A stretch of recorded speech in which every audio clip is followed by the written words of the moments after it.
Alors aujourd'hui, ce que je propose, c'est de faire la démonstration des racines d'un trinôme, donc d'un polynôme de second degré. C'est pas difficile. La seule chose à laquelle il va falloir faire attention, c'est ce qu'est une valeur absolue.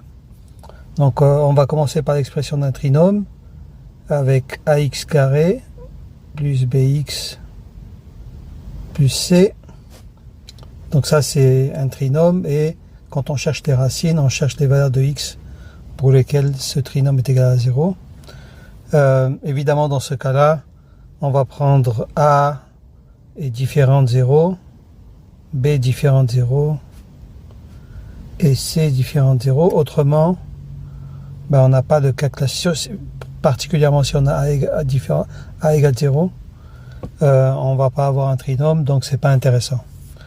Dans ce cas-là, moi ce que je propose, c'est de factoriser par a déjà. Ça nous fera une expression un peu plus simple. Alors ça fait ça, on factorise, égal à 0. Dans ce cas-là, on a un produit, comme vous le voyez ici. Un produit est nul seulement quand un de ces deux facteurs est nul, ou les deux facteurs sont nuls. Là, on sait que a n'est pas égal à 0, donc forcément, on est obligé d'avoir la parenthèse égale à 0. Donc, on part avec cette expression égale 0. À partir de là, on va utiliser le fait que, en fait, on va prendre un carré parfait et on va le corriger avec un terme à côté. Donc, qu'est-ce que ça donne? Ça donne x. En fait, on cherche x plus quelque chose au carré, de telle sorte qu'on ait ces deux termes-là qui soient bons. Ce troisième terme va pas être bon, mais on va pouvoir le corriger avec une constante qu'on mettra après. Donc, si je veux juste régler les deux premiers termes, qu'est-ce que je vais mettre? Je vais mettre 2ab, donc je suis obligé d'avoir b, ça écrit pas, 2b sur 2a. Est-ce que ça fonctionne ça? Donc là, c'est a carré, ça fait x carré. Quand je dis a carré, c'est pas ce a là qu'on a ici. Donc c'est x au carré plus 2 fois x b divisé par 2a. Donc ça donne bien ce terme là. Et le terme qu'on a, en fait, on va avoir plus b carré sur 4a carré. Là, on vient de retrancher ce deuxième terme-là qui sera mis au carré. Donc, on vient de le retrancher, c'est comme s'il n'était pas là, et on est obligé de rajouter c sur a pour retrouver l'expression d'en haut. Bon, là, on a quelque chose qu'on peut mettre au même dénominateur, n'est-ce pas? Donc, ça fait x plus b sur 2a au carré moins b carré plus, donc là on va multiplier par 4a, 4ac. Là on commence à avoir des expressions qu'on connaît. Ici ça fait 4a carré égal à 0. Ce terme là on l'amène à droite. Donc qu'est-ce qu'on va avoir? On va avoir x au carré. En fait je peux directement, non, je vais le laisser parce qu'il va avoir une valeur absolue, je ne veux pas aller trop vite. Donc ça fait b carré. Là il faut faire attention, hein. Alors vu que le moins qui est là, c'est un moins qui appartient uniquement à cette fraction là. Donc si je décide que ce moins là il sera ici, il sera sur toute la fraction. Donc je suis obligé de corriger ce qu'il y a au numérateur. Donc là on a b carré moins 4ac divisé par 4a carré. Et là, c'est à ce moment-là qu'il va falloir faire attention. Alors, je rappelle que si j'ai racine carrée de x carré, ça fait valeur absolue de x. Et la définition de valeur absolue de x, c'est c'est x si x est positif. Donc si on a valeur absolue de 2, ça va faire 2, puisque x est positif. Et c'est moins x si x est négatif. Forcément, si x vaut moins 2, on sait que la valeur absolue, ça force, ça va le rendre positif. Donc, moins 2, ça fait 2. Donc ça, c'est ce qui est exprimé ici.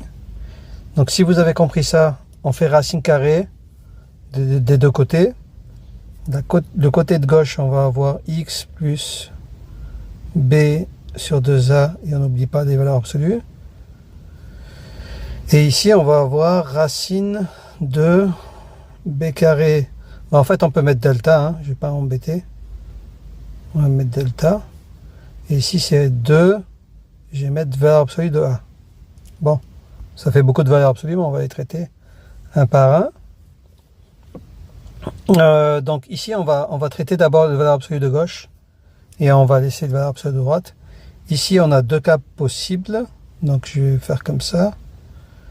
On a le cas où, en fait, on a le cas où la valeur absolue de x, on a le cas où x plus b sur 2a est positif. Dans ce cas-là, la valeur absolue, elle change rien. Donc, on obtient x plus b sur 2a égale à racine de delta sur 2 valeur absolue de a.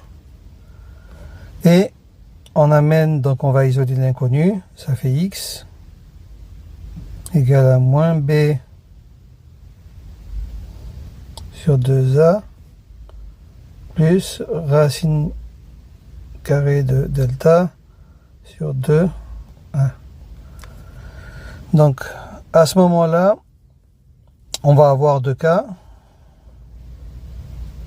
On va avoir le cas a égale a supérieur à 0. Dans a supérieur à 0, en fait, la valeur absolue disparaît. Donc on va avoir x1 égale à moins b plus racine de delta sur 2a. C'est la même dénominateur. Et ici, on a a inférieur à 1.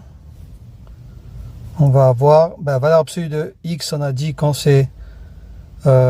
x est négatif, on remplace par moins x.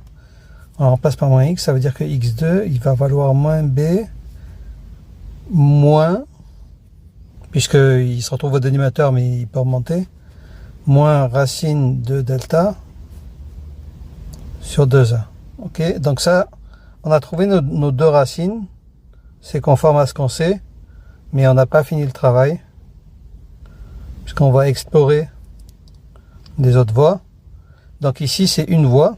On a une autre voie où x plus b sur 2a est négatif. Dans ce cas-là, il y a un moins qui va apparaître. Donc, soit je mets le moins ici devant la valeur absolue, enfin la valeur absolue va disparaître, il va y avoir un moins, soit il apparaît de l'autre côté à droite. Ok. Donc, s'il apparaît à droite, je vais le faire plutôt comme ça. Ça va faire x plus b sur 2a. Ici, ça va faire égal à moins racine de delta sur 2 valeur absolue de a.